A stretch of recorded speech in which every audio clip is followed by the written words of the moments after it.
What has impact are those all-star ratings, the merchandise sales explosion, the ticket sale explosion, the TV rating increases, and more. But instead of just leaving it at that, Kelsey Plum for LA had to take a dig at Caitlin Clark. They knew what they were getting into, right? Like, and I'll get to this in a second, but they brought Sophie Cunningham over in a trade for a reason. To game plan and play defenses the way that you do against her. Why would you need to pay such close attention to the 9th best guard in the league? Why would the WNBA's biggest star finish 9th in player voting, despite fans making her the most popular guard in the league? Tweeted this from my account last night. I said so much wasted energy face guarding, blitzing, and double teaming the 9th best guard in the league. There's a story of resentment, transformation, and undeniable talent brewing, and it's shaking the league to its core. Find out how Caitlin Clark is caught in a battle that's bigger than basketball, and why some veteran players might see her success as a threat instead of a triumph. Caitlin Clark's rise to prominence has been nothing short of explosive. She's not just a standout on the court, she's become the face of the WNBA almost overnight. Fans can't get enough of her. Their votes made her the most popular guard in the league, and her jerseys flew off the shelves, outselling even the established superstars.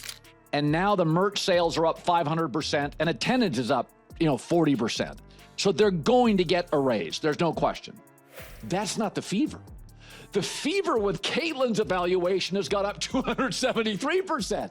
When she plays, arenas are packed. It's clear she's not just a rookie anymore. She's a phenomenon, a name that even casual fans recognize. But here's the twist. While the fans have embraced her, not everyone in the league feels the same way. You'd think this level of popularity would translate into support from her peers, right? Wrong. Despite her being the biggest draw for the WNBA, Caitlin Clark finished 9th in player voting for the All-Star game. To game plan and play defenses the way that you do against her. Why would you need to pay such close attention to the 9th best guard in the league? Not top 3, not even top 5, 9th. That's the part that doesn't add up. If she's selling tickets, leading in merchandise sales, and bringing attention to the league, why wouldn't the players rally behind her?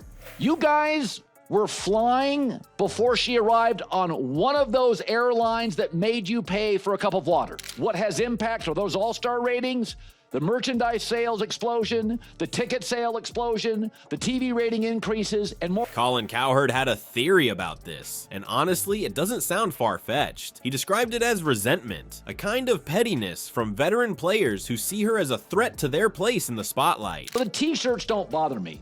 But why do you take a shot at the Golden Goose, Caitlin Clark? And you got to put a body on her, or you got to double team her, or she's going to embarrass you.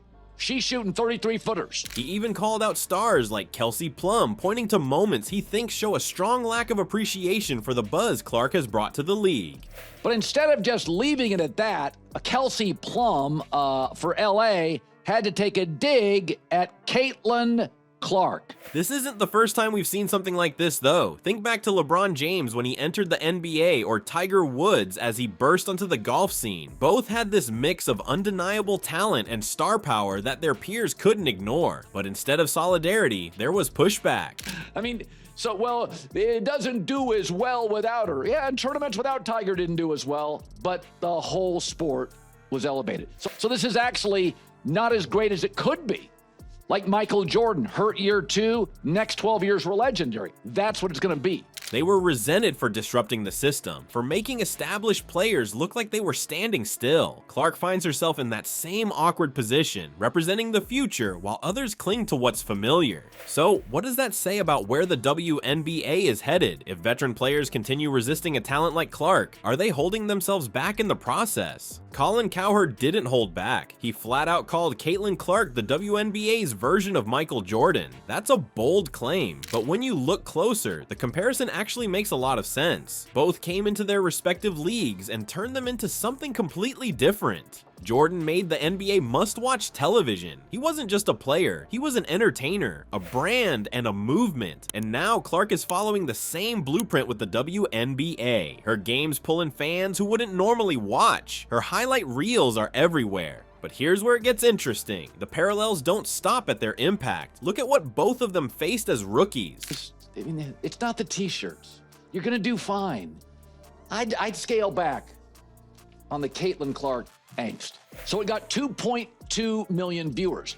Now, that was down from last year's 3.4 that had Caitlin Clark. Jordan walked into the NBA and immediately found himself on the wrong side of veteran resentment. He got under their skin because he demanded the spotlight just by how he played. Clark is dealing with the exact same thing. You don't finish 9th in player voting after leading the fans' vote unless there's tension. Industry is football season and waiting for football that Caitlin Clark has become a leading source of content to be a WNBA All-Star, and then the media ranked her as the 3rd best guard, and the players ranked her as the 9th best guard. And then there's the physical aspect. Jordan had the infamous Jordan rules, a strategy to beat him up on the court and wear him down. Clark might not have her name on any playbook, but the constant hard fouls and overly aggressive defenses scream the same energy. It's not just the game though, it's the business side where the Jordan comparison really hits. Cowherd described it perfectly, saying Clark's arrival is like upgrading from a Motel 6 to a 4 Seasons. The numbers prove it: a 500% jump in merchandise sales, a 40% league-wide boost in attendance. Arguably, it'll be over the next 10 years. It's only going to get more profitable as women's basketball gets better,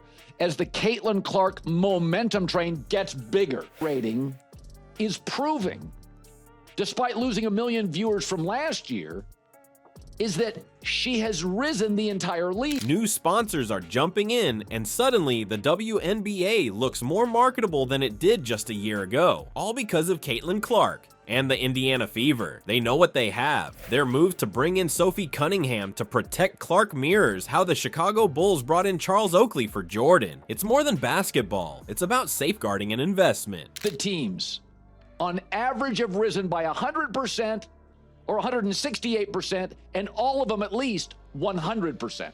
They knew what they were getting into, right? Like, and I'll get to this in a second, but they brought Sophie Cunningham over in a trade for a reason. It's time to grow up, girls, like fast. Like this is the player that got you off the airline that was bright yellow. Caitlin Clark isn't just another star in the WNBA, she's the future of it. Colin Cowherd said it best: her impact has transformed the league from what some saw as a charity case into a serious business. NBA has arrived. Caitlin Clark's gotten really good really fast. It's like the end of year 1 for Michael Jordan or year 3 for Michael Jordan. She's gotten really good. The valuation of the franchise explosion, and not just the Fever. And so they have leverage. The numbers don't lie, she's drawing crowds, selling out merchandise, and pulling new eyes onto the WNBA. This momentum should be a wake-up call for everyone in the league. Embracing the change she represents doesn't just elevate Clark, it elevates the whole sport. The WNBA stands at a critical moment, and how they choose to meet it will define their future.